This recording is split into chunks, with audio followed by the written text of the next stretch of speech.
Just drawing the trend lines for USD CNH, which is China. The weekly trend lines is the weekly chart. Each one of those is a week. This is something that I learned in my course. It's not like, you know, like the Tory trades style trend lines. It's not like that. And I'm listening to Christian Afro House, which I just discovered like yesterday.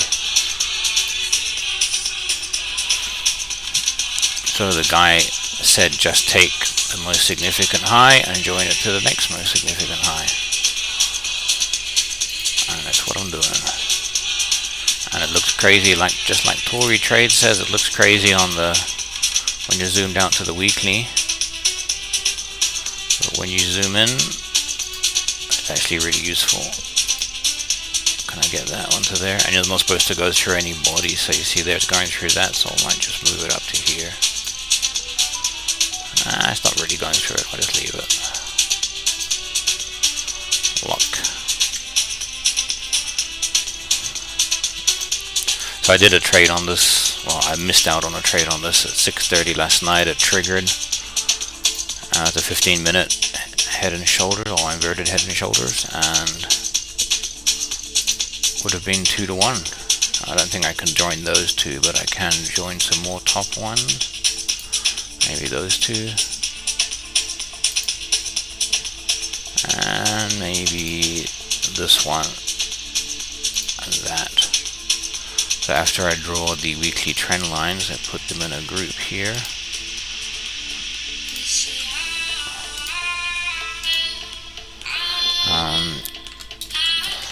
Weekly trend lines, and just lock the whole group. Then we zoom into the daily, and we're going to try to find the value zones. So you see the weekly trend line, that one looks pretty useless, and that one's good because it's literally locked there. But anyway, let's see if we can find some. Okay, the music's distracting me. That could be, no, maybe. The value zones is like a S shape. It's got to have white space here, white space there, and be less than 1.5% of the price and height. So if I go from here to here, 0.79%, so we're good. And you see how its price reacts a lot when it gets to that zone. That's the theory, that institutions find that zone attractive. Let me just measure this. That's not going to work. It's going to be too fat. 2.2% too fat. There we go. Here to here, 0.99%, perfect. And the teacher Simon, he says only do it if it only have stuff on your chart if it's actually good, actually useful. So like this one, we can check it. Price is reacting there, straight through. I think it's pretty good. Nothing here can go through there. You can hold down shift to get the measure tool out. 3.58%. You have to select nothing first and then hit shift. So I just click on the white, and that looks like one. Super skinny, 0.08%.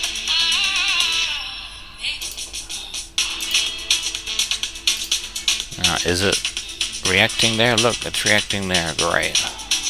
And the same thing with these. Like on the daily, it looks skinny, but when you zoom into the hourly, it's actually pretty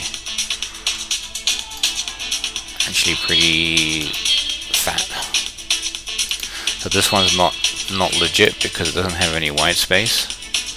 I might just label it as a see what happens zone. Value zone on probation. And nothing else here. So what I do is I look there down, has to pull away, pull back, pull up. I mean, that could be one. Let's zoom in on it. It's going to be, oh, there's already a value zone up there, so we won't bother with it. Okay. Now I used to do value zones from the oldest to the newest, but now I do it from the newest to the oldest. So then if I find a overlap, I've got like the most latest data. Let's have a look here. 33 bars, 0.48%. Great. I don't even need to know the bars. I don't know why I'm reading that out. And that can be a proper value zone. Is it getting reactions? There it's getting reactions. There it's getting a reaction. There it's getting a reaction. That's good. Here comes one. Got to click on nothing. I didn't hold down shift. 1.2%. That's fine.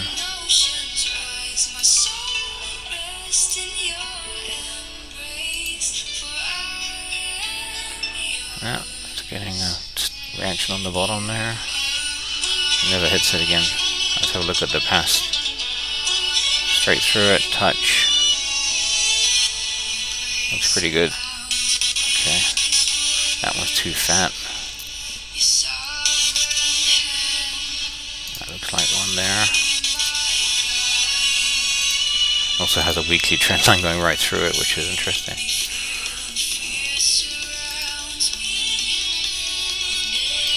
There's a bit of a pause in the middle there, but anyway, should be fine. There's getting reaction right there, look. In the future, does it get a reaction? It never goes away. Okay. Maybe if price goes down there again in the future, it will get a reaction. There's one there, but oh no, it's got no white space.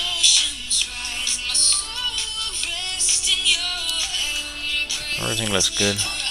This blue one looks pretty legit because it's getting a bounce off there and a straight through there. So that I was confused at the beginning, like why are you supposed to trade these? And my thinking now is generally price bounces, like goes into it and then either reverses or shoots out, so you don't know which. But statistically, it usually, I find it like hits it like 2 or 3 times, and it bounces out 2 or 3 times, and then goes through 0.55. So that's good.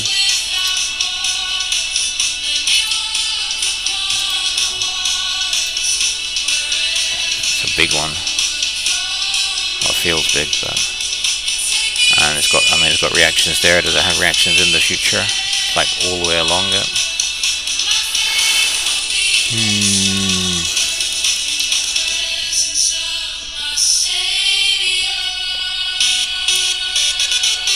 See anything there?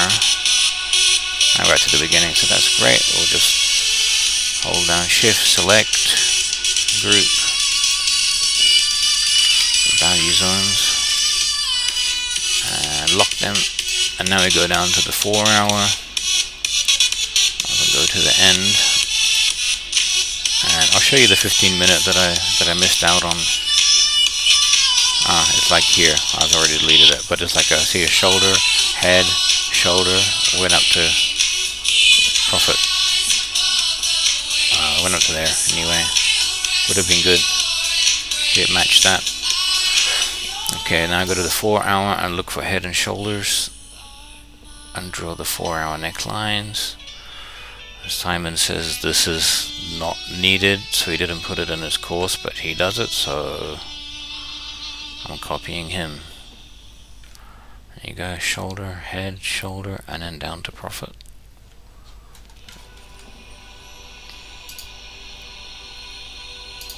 There's the neckline.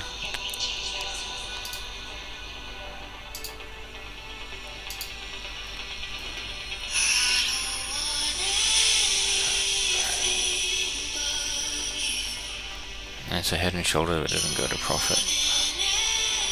Just a big long run. Here you go. Shoulder, head, shoulder, up to profit. So these are reversal patterns, so the price is going down, and then a pattern happens and it goes up.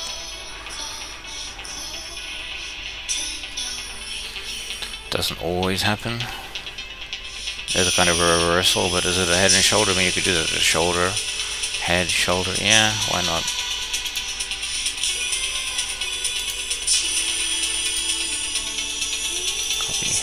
Lock. Sit up straight. I'm not holding shift down. I was holding alt down instead of shift. Okay. shift and scrolls, and no shift and scroll zooms. And there was one, it was a reversal, but then it carried on, but still would have gone to profit. Click, click, and there. Hit shoulder, head, shoulder, down to profit. Bam.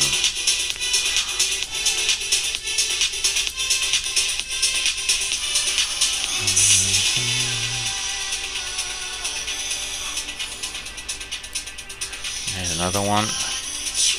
Shoulder, head, shoulder. Is it minimum of 30 bars? 18. No, can't do it then. That's a head, it can't be a shoulder. Okay, there's a reversal, but it's like a higher, lower, lower, so it's not really a head and shoulders. There's one. But is it 30 bars? No. I thought we got to the end, but then it carried on drawing. Not 30 bars. There's a shoulder. There we go. That's a good one. Shoulder, shoulder, head, shoulder.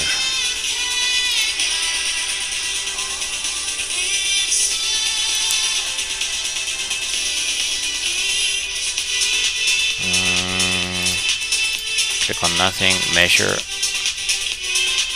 31 bars, so legit. Shot up, but then it eventually went to profit, so you'd have to put your stop loss above the head there, or above that neckline.